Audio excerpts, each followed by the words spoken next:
might be as important in hockey as it is in any other sport, and maybe even more so. And the guy who was able to get this team to play like that, to play like a team, is Coach Dave Hakstol. It takes a few minutes to join us right now. Coach, good morning. Thanks for spending some time with us.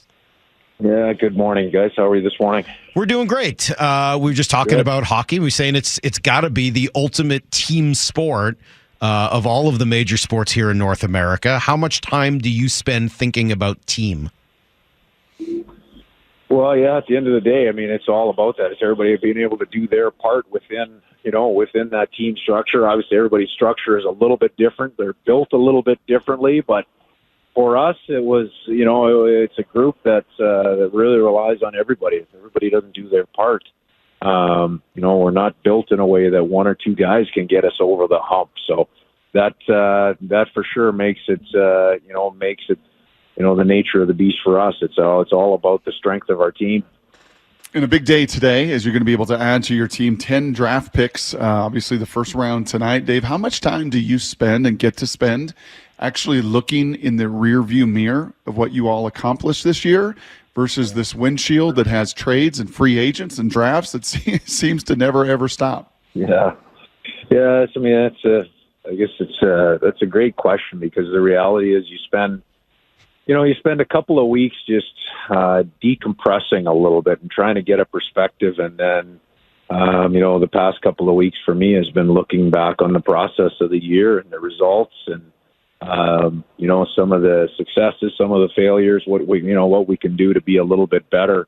And now as you get the draft time and the excitement around the draft and free agency, it really is about turning your focus to, getting in place the details of the plan and the plan for some progress as we get into next year. So that's really where our focus is now as a staff. As we come back together here, we're turning the page from that evaluation to the planning process for camp and beyond. I want to hear a little bit about that, but first I want to go backwards, because you said you spend some of that time with the introspection and self-scouting.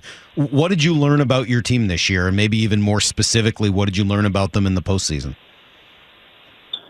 Well, and there are two different levels there. What we saw our team do this year was really grow in terms of belief in what we had.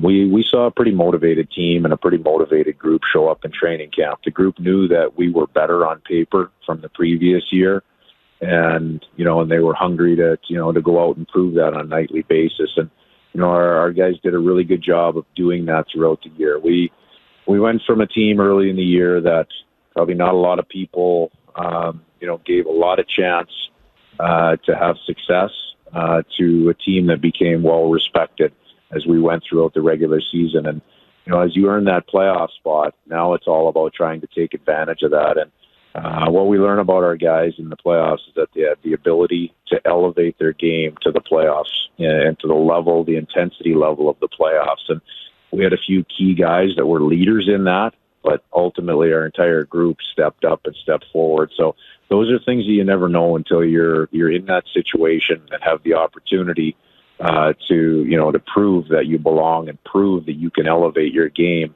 at the important time of the year. How much did your 4 years in Philly impact the Coach Hakstol that we get to experience here in Seattle? I think everything has an impact. It has a lasting effect.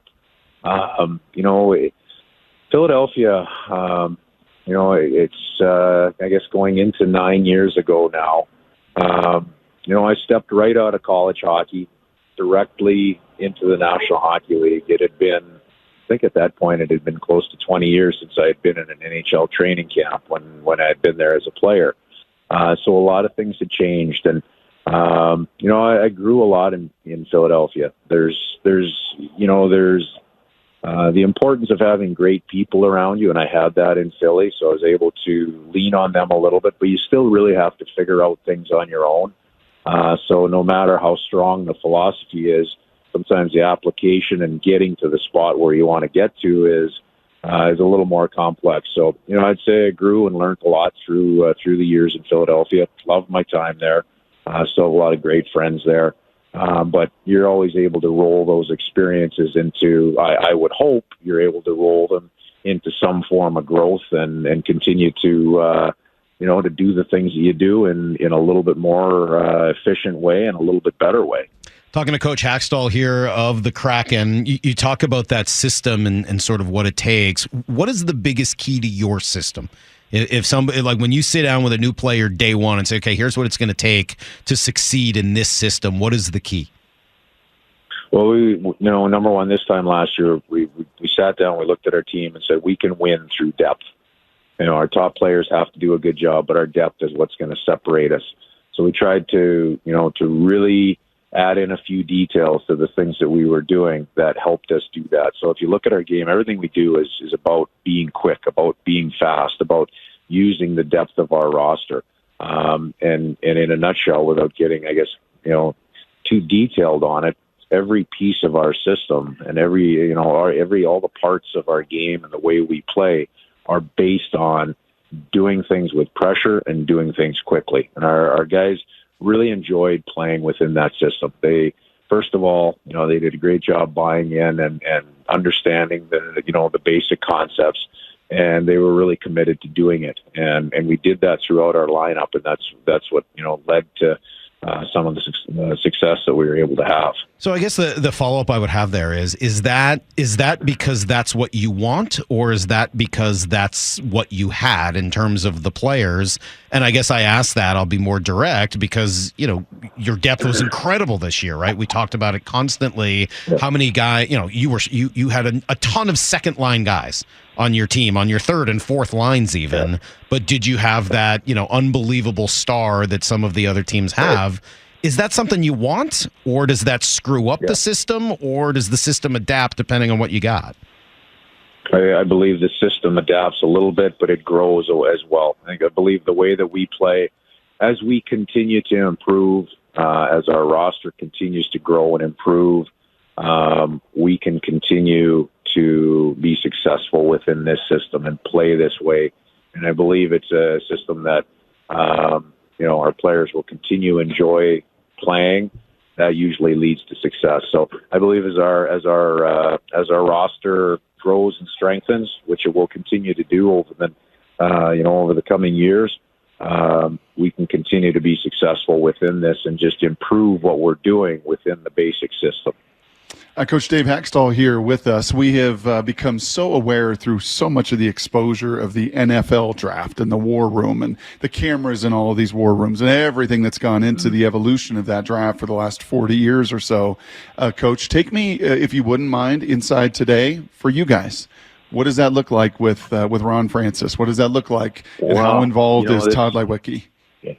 Yeah, this is the culmination of the year for Ron and his staff, the amateur scouting staff, and then as you roll, going through these couple of days of the draft, rolling into free agency, the pro scouting staff. So that group has worked extremely hard throughout the year. Now all of their work comes together, comes into a real sharp focus.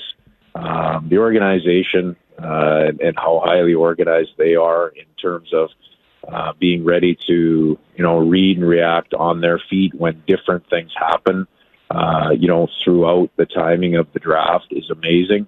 So, for me, it's, I have the opportunity really to sit and watch these people do their work, and they're really good at it. And that's what I would say is, the thing that is really hard to bring into focus is the amount of detail and organization and just the preparedness for any situation that may come up as you go through the different parts of the draft. So it's an exciting day, and it's a day that all of those people take a lot of pride in. It was great to see Matty Beniers honored the other night for what he did, and I know you had some really nice things to say about him. Yeah. It's great, despite the fact that he went to Milton Academy. I think he's a heck of a player, and that's a real compliment coming from me. Trust me. Still going to hold that against him. Yeah, well, I went to BB&N guy. Never going to give a Milton guy any credit whatsoever. I'm sorry, that's just never going to happen. But he's really phenomenal to watch. Seems like a great kid. Yeah. What do the next few years look like for him? What does his trajectory look like?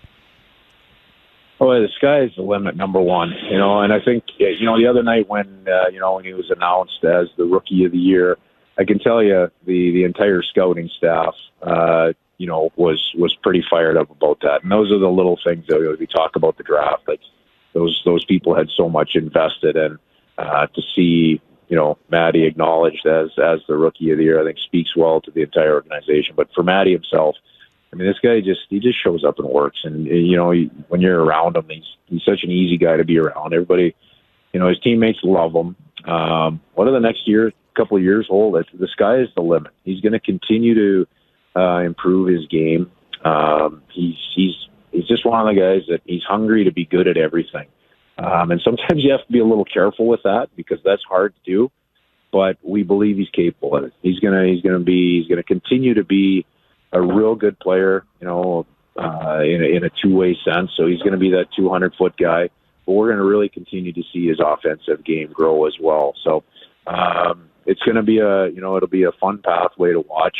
It's going to be one that, obviously we're going to pay a lot of attention to and make sure that we take it step by step. We don't want to put too much on his plate too early, but what he's showing us is, that's hard to do. There's really no such thing as too much on his plate. He wants to take it on, and he's happy to take on those challenges. So he's going to continue to become a true leader in and amongst our guys, even though he's going to go into his second year in the National Hockey League.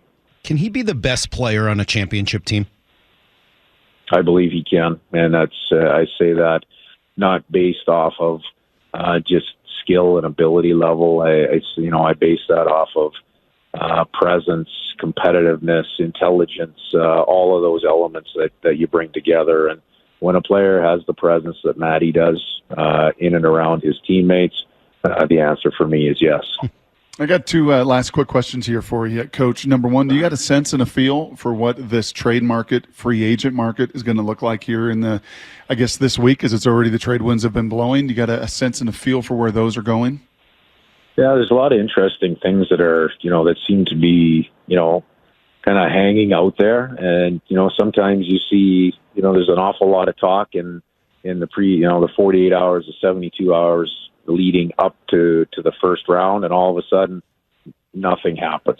And it's all been it's up in smoke, and everybody moves on about their business. So I have a sense that there's going to be more happening than not. I think there's some things that have to happen here over the next day or two, and beyond that, leading into free agency. It just feels that way. It feels a little bit different in that sense to me. I think there seems to be some moves that have to be made around the league. So, we'll be watching all of those pretty closely. We've had a lot of debate in our organization amongst our show unit about Miracle being the best sports movie ever made. It's the best sports movie ever. Dave, is Miracle the best sports movie ever made? Oh man, my kids would say it probably is. I still might go. I mean, I'm showing my age here, but I still might go like Bull Durham, something along those lines. Oh. But Miracle's Miracle's pretty. It's pretty good. It's pretty good. They're on different levels, right? Different playing fields there. Little different importances, I guess, but Miracle's pretty good. You ever give that Herb Brooks speech when the head is a whole hell of a long way from the heart? Nothing. Yeah, no, I can't do it. I gotta. There's a video out there of a 10-year-old kid that does the Herb Brooks speech. So if I ever need that, I'm just going to pull out the video and throw it on. There you go. It's awesome. Hey, I gotta ask you, speaking of speeches, I don't know whether you said anything, but I got to go all the way back to the beginning of last year and ask you a question, because it's something we talked about on the show. Team started off last year, first few games, maybe they looked a little bit better than the year before, but it was not significant.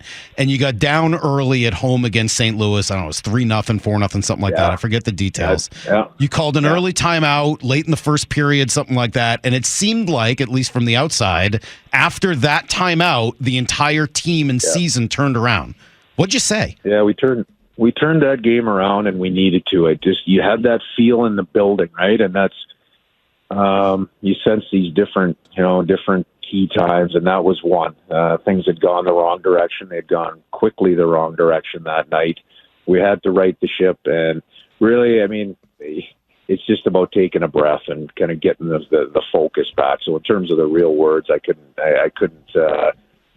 tell you. But I got audio of it, Dave. No, I got audio of it. You sounded like this. You said the Blues, they may be the better team.